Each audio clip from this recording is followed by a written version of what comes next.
right, today we're going to talk about key 6, and that's gaining feedback. Now, feedback is a way we can measure how we're doing in our marketing communications and move forward and really see what's working and what isn't. I think of it like a jet plane that's crossing the ocean. Now, they have certain coordinates and they know a specific place they're going, but if a jet plane is going from New York to Paris and they're just a fraction of an inch off, they're going to end up in another country or maybe even in the ocean. So as the pilots are flying across, they're constantly getting feedback on where they're going and making adjustments and changes and making sure they're going in the right direction. It's a very similar process. So we're making sure that all the things we're doing, we're really gaining feedback and seeing what works and what doesn't work. So this really is going to provide some accountability for the different things we're doing. How are we spending our money? Are these advertisements working? Money we spend on our website? What about our salespeople? Are we talking to our salespeople? Are we getting feedback from them? Are we finding out what's working, what isn't working? And we're also able to set some benchmarks to see, where should we be? What's an acceptable level of service? What's an acceptable level of sales? Things like that. Now, there's a few different tools you can use to gain feedback. A great way to get feedback is with a survey. But how you write your survey is also very important. One suggestion I would make is to start easy with your survey. I usually start by asking people their name because most people can answer that question, so it's pretty simple. And it's also something they expect to answer on the survey, so they're going to write their name. Unless, of course, it's an anonymous survey. The way you set up your survey is important too. There's a thing called response setting.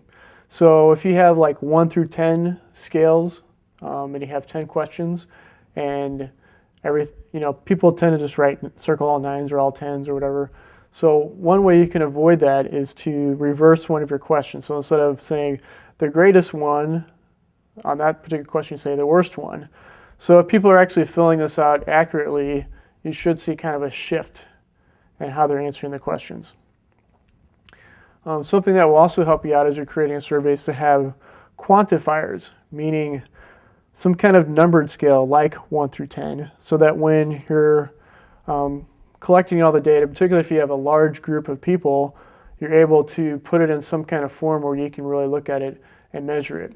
If you're asking all questions where people can write different answers and things like that, it's going to be much more difficult if you have, say, 10,000 surveys to read all those and to figure out what everybody's saying.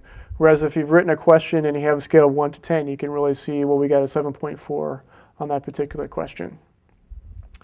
On the other hand, if at all possible, avoid having limited responses. So even if you do have some kind of scale like that, I usually will do a scale so I can have a quantifier, but I'll also have a place right next to the question where people can write comments, because sometimes your questions aren't as exact as what people want to answer, and you can really miss some great feedback by not giving people the opportunity to fill in what they think about that particular question. Whenever you're doing a survey too, make sure it's as brief as possible. In some cases, just asking one question, if you can actually get an answer to it, is the best thing you can do. So you might even want to look at a particular survey you're doing and say, what's the one question you really need answered here? Because people are more likely to actually answer one question or a short survey than a long survey. You can use these surveys as a real opportunity to enhance your relationship with your customers. You're showing them that you're being proactive and you really want to know what they think and get some good information from that. Now, when you do a survey, though, it's always a good idea to get some kind of response motivator. People are going to take the time to actually fill it out, and you really want people to fill it out. It's a good idea to give them some kind of, maybe a t-shirt or free product or something like that as a thank you for actually filling out the survey, and that will give you a much better response.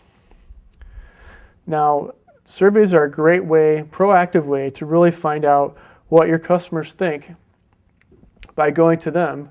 And they're going to appreciate that. Again, we're talking about we want to build relationships with our customers.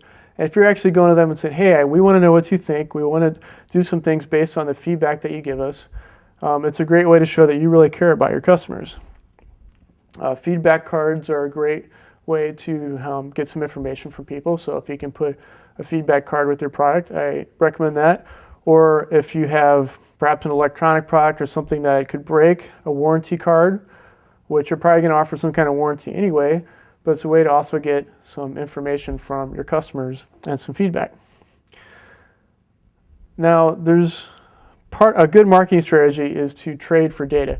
So either some kind of product or perhaps an event, we're actually getting some information from your customers that you can build your database, and when you are doing your promotions like direct marketing, you've got some information about your customers, or you have a pool of people that you know are at least interested in a type of product or service that you have to offer. Another valuable tool you can use is to do test marketing, where you take your product and you put it into a smaller test market and you can see, is this going to fly? Is this going to do well in this particular market? Or maybe you'll see some little changes or tweaks you need to make before you go to a larger population. This could be very valuable and save you a lot of money and time. Another form of this is to do beta testing or beta groups or test marketing groups. And this is where you find a good group of people that can try out your product and really give you some good, strong feedback on it before you take it to the market. Now, when I started Certified Marketing Professional University, cmpuniversity.com, I had a group of beta testers go through, and I got more feedback than I knew what to do with, but it was a really good process, and it really helped me hone the course and actually helped me decide who to market it to better. And I made some very significant changes to the course and really made the course a lot better by having a good beta test group go through my course. The other good thing about these test groups is that typically once they've gone through and helped you in the process of honing your product and given their feedback on it, they're more likely to purchase your product and or recommend your product to other people because they've actually been a part of creating your product. Now, something to remember when you're gathering this information and data from people is to keep it confidential. If you really want to alienate people, share their information with others. So if they start getting junk mail or something like that, and it gets traced back to you, you've really destroyed that relationship that you've been building with them. Another common thing that's used to get feedback is focus groups. Now, focus group, if you don't know, is where a group of people gets together and really looks at your product, or maybe if you want to do it for some marketing you're going to do, and have people look it over and give you some feedback on it. Now, there's some pros and cons to this. In general, it's good because you are getting some feedback and you're really seeing it in action, and people have not seen your product or your advertising or whatever before, and seeing how they react to it. A problem is that when typically you get people in a room and you ask for their feedback on things like this, they don't generally get the same kind of response they would give if they saw it in the marketplace. So you kind of got to take the results you get with a grain of salt. Now, a problem with all this feedback and doing research and things like this is that sometimes you can get paralyzed. Do I know enough? Or have I tested enough? But sooner or later, you just have to take your product to the market.